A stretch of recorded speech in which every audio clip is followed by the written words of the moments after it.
Okay, so I wanted to make this video before I forgot that I was going to do it. I might not. Sometimes I just say what I'm going to do in the video just so I don't forget.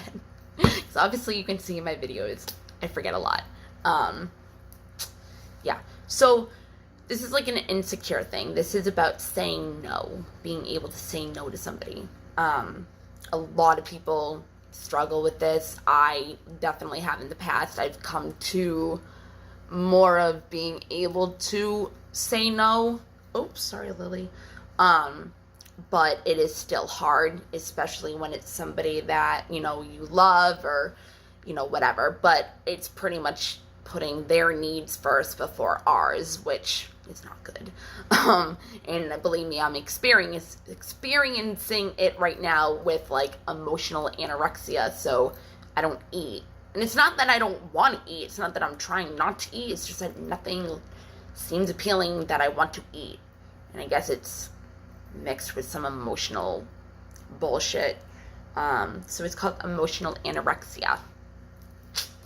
Anyways, yeah, I've lost like 15 pounds, it looks like, in like 3 months.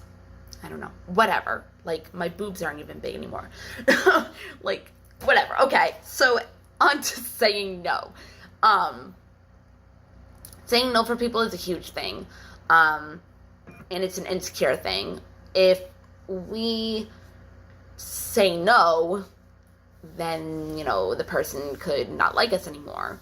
The person that we want to pursue might not like us anymore. You know what I mean? Like, it's kind of like a thing like that. Like, we feel like we need to be accepted, so we don't want to say no if somebody's asking us to do something for them because we want their approval and validation and acceptance and, all that. So it's like, okay, so I was with some friends tonight, and if you see this, one of the people I was with, do not get offended. Like, we already talked about this when I was with you, so whatever. I love you to death. Don't worry about it. I love you, love you, love you, love you. Anyways, okay, so my friend was saying how she was like asking, all right, my friend A was asking my friend B where all her alcohol was from the night before or whenever. And she's like, oh, it's all gone. Friend B said that. And friend A was like, how is it all gone? Because I guess she got a lot. And she's like, oh, this person was asking for some, this person was asking for some, this person took 2 of them, blah, blah, blah, blah, blah. And they were mainly all guys' names. So then my friend C jumps in and she goes, well, yeah, because you can't say no to guys. Like, if it's a guy, you're gonna say yes to them. I mean, yeah, you're not gonna say no to them. So I'm not putting her down at all for that, but as girls, we tend to do that, especially with the guy that we want to like us. And I'm not saying that she wanted all these guys to like her. I'm not saying that at all. But with girls, sometimes it is harder for us to say no to guys if we don't have respect for ourselves, or we are insecure because we want them to accept us, or, all that. And then other people say, or being popular or whatever. Then other people say, okay, I'll give you another example. So, say, I used to do this shit. So, say, it's, you're at work and they're getting together for drinks after work for somebody's birthday, whatever. But you're in college or you're in school or whatever, and you have a test the next day that you have to study for and be up early in the morning. So you don't want to go because you have priorities. You know that you have needs that you need to fulfill for yourself and your future. But you can't say no. So, you're like, okay, well, I'll stay for a little bit, and then you end up going. You're there longer than you even wanted to be, but you're trying to make everybody happy, except for yourself. So then, you're gonna try to leave, and they're like, no, stay a little bit longer, and you're like, okay, a little bit longer, you know. And then by the time you get home, you're like, damn, why did I do that? Like, now I don't even want to study. Now I need to sleep to wake up in the morning on time. It's like you just gave up your own needs just to make somebody happy, okay? We can't do that. Like, no. There's like 6 core needs or 6 core beliefs, which I can also put in another video for healing, or that we need to fulfill for ourselves in order to be complete. And I'm not talking about relationships. I'm not talking about like stuff like that. I'm talking about like your actual needs, like your physical, emotional, mental, looking at you, you know, stuff like that. So, what was I going to say?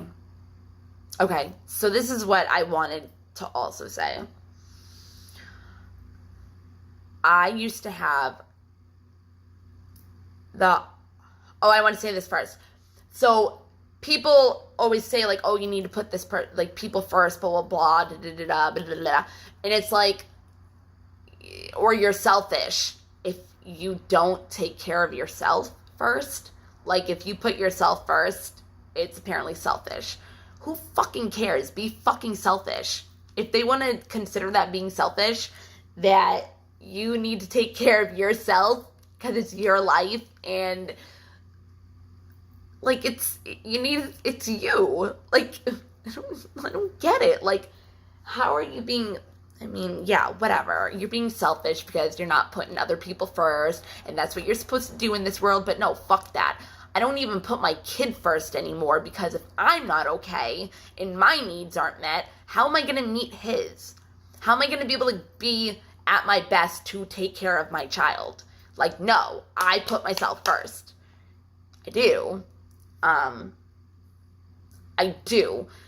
I also have had times and guys in my life where I would put them first, but I still knew that at a certain degree, I had to still take care of my mental capacity or my emotional capacity as much as possible for my kid. And then I got to a point where I was like, fuck this fucking bullshit. I'm paying attention to myself and my kid, because that's what you should be doing. And I don't mean it like that. Okay, so, quick story. Well, who knows how long the story will be.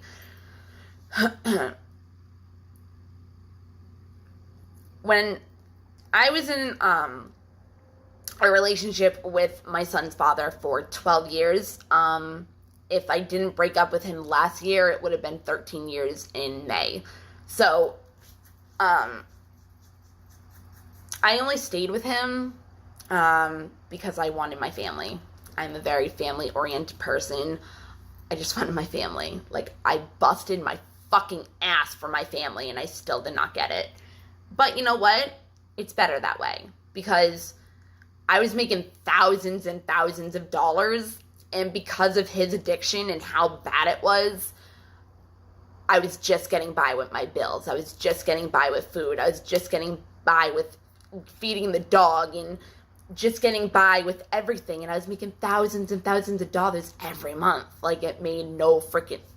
I mean, it made sense because I knew where it was all going, but it's like, I was so insecure and I could not say no.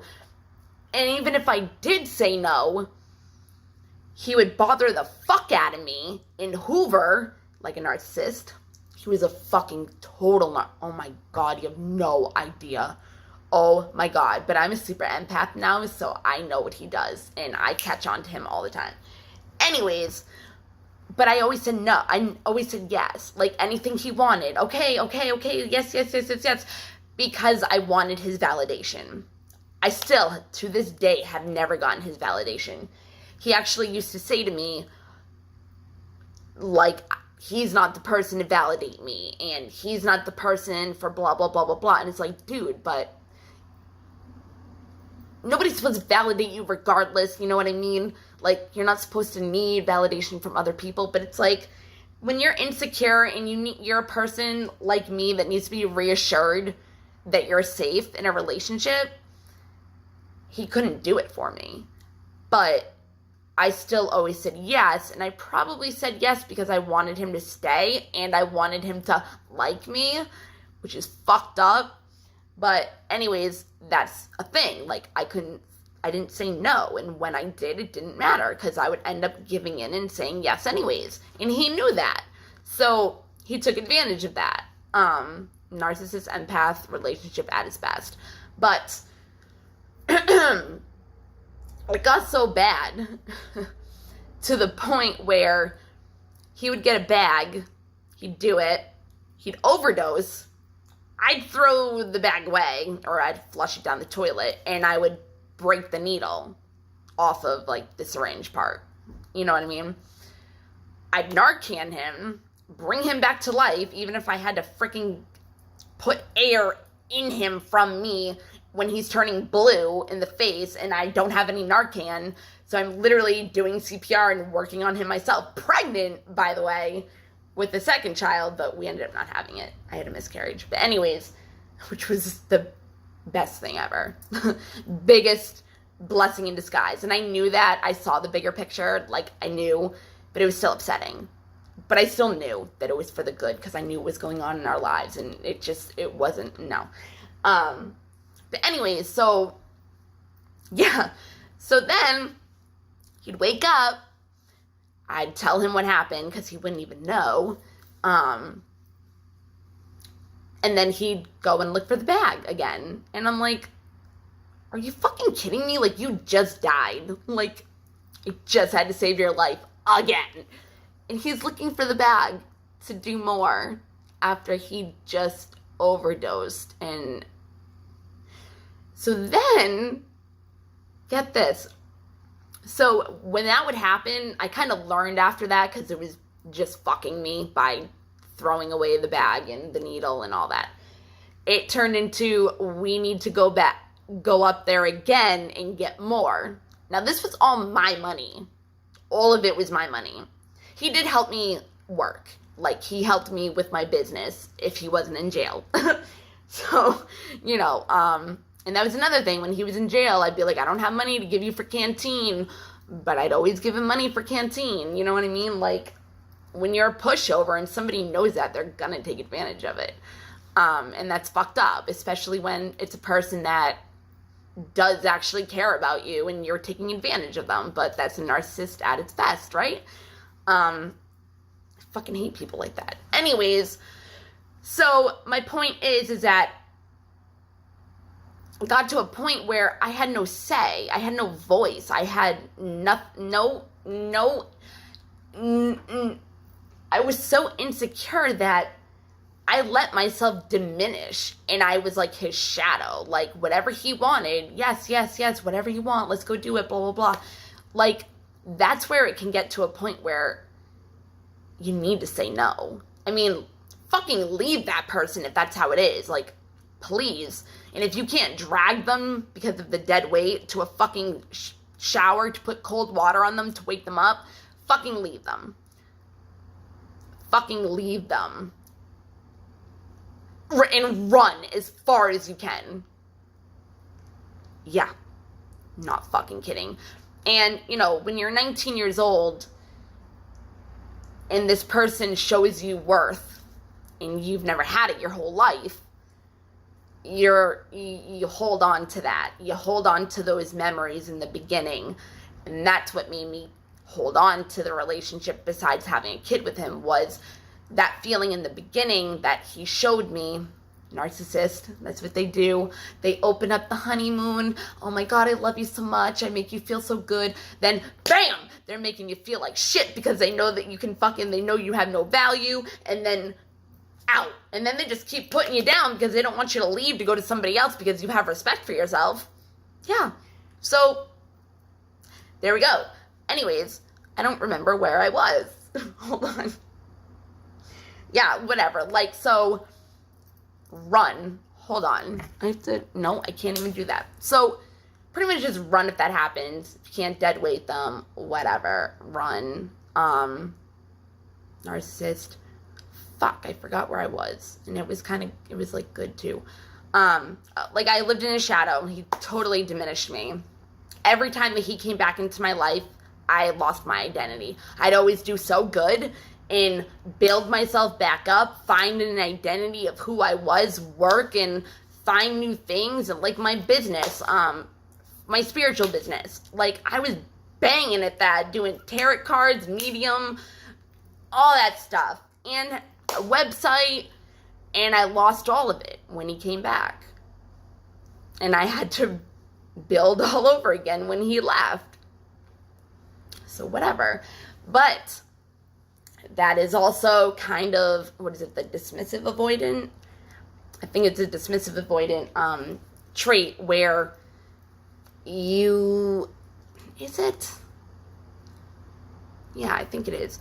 It's when you put yourself in relationships that, like, you're scared of commitment. Like, it's like you put yourself in relationships that you know are either going to fail already, or you know that it's emotionally unavailable, or you date somebody that's like long distance, like even in another state.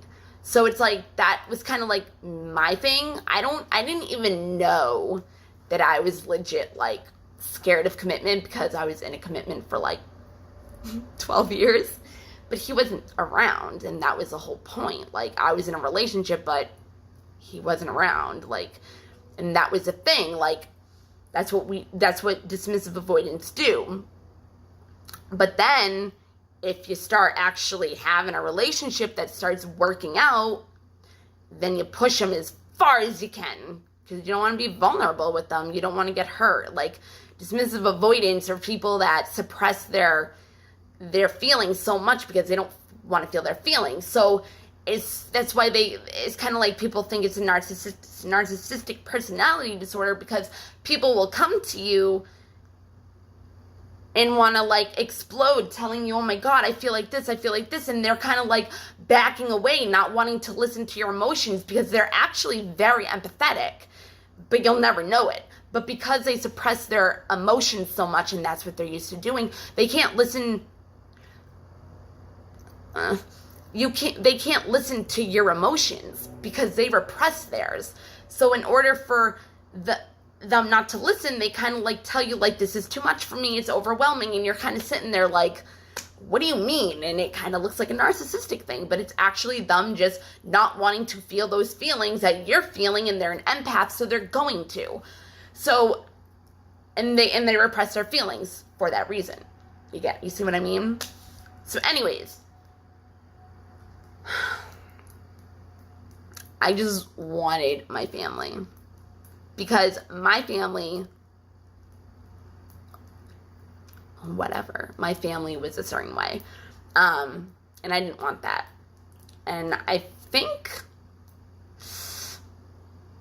I can't really say which one was worse, but I think I'm gonna go with my relationship more than my parents.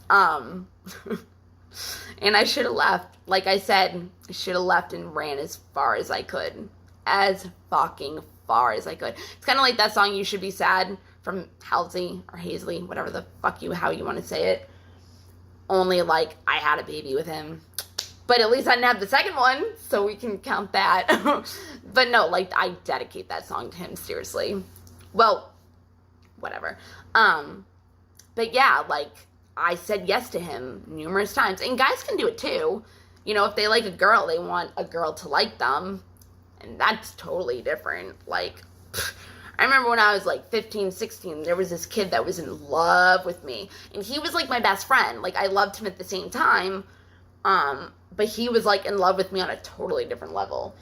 But like, at that age, you know, I wouldn't use him, but like, I knew that I could get what I wanted. So like, if I wanted to go to like Taco Bell at 2 a.m, like, he would bring me. If I wanted to do this and I didn't feel like driving, he would bring me. But it wasn't like me using him. It was just that I know that he would do it, so I'd ask him to do it rather than me. You know what I mean? Like, I wasn't like using him like that, like what I'm trying to say. But if you're insecure about yourself and you don't love yourself enough and respect yourself enough to stand up for yourself and say no and actually like go with it, then you're going to end up in these situations, in these relationships where you're stuck and you can't get out. And it just keeps going. It's a cycle. It's like, no, dude, like, no. But you need to have that self-respect for yourself in order to say no, because you know what I mean? Hold on.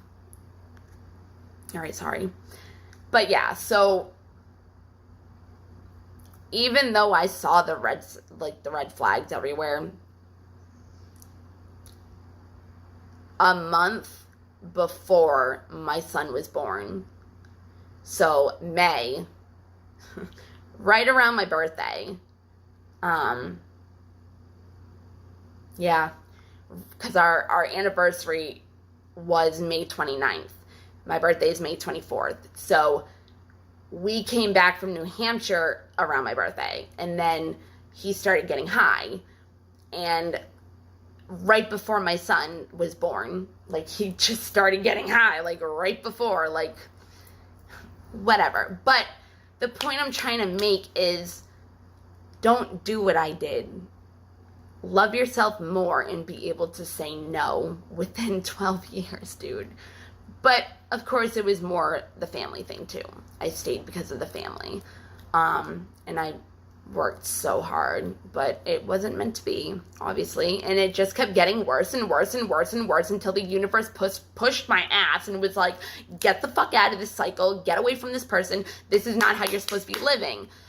It would just get worse and worse and worse and worse and worse. And I learned from that.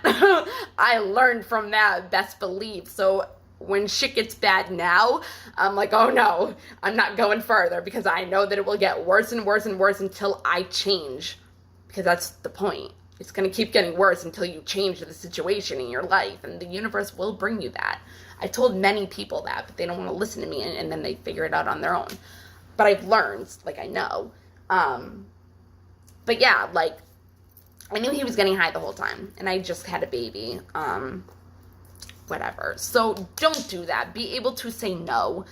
Like, I should have said no, like, when he went to go pick up heroin when I went in labor, like, to the hospital. Like, you know what I mean? Like, but I'm just saying, like, our insecurities make us have trouble being able to say no because we want validation and acceptance and approval from other people. But we need to find that within ourselves, in our internal world and not our external world, and look for it outside of our world, but yet inside, like, our heart, whatever. You know what I mean? Like, your inside, like, how you feel, like, self-love, self-care, whatever. But however you feel inside is going to project your external reality. So look at your life. Look at how it's all panned out. Think of a situation or whatever, how it went down, whatever, how it made you feel. Like, literally, feel your feels. Like, how that situation made you feel.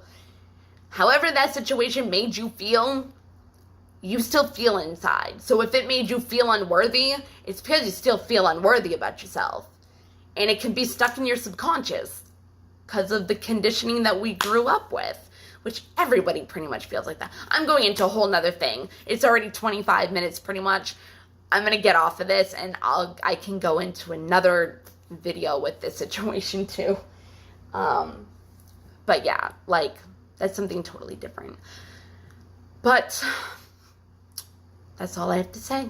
I am going to go hang out with my geckos now.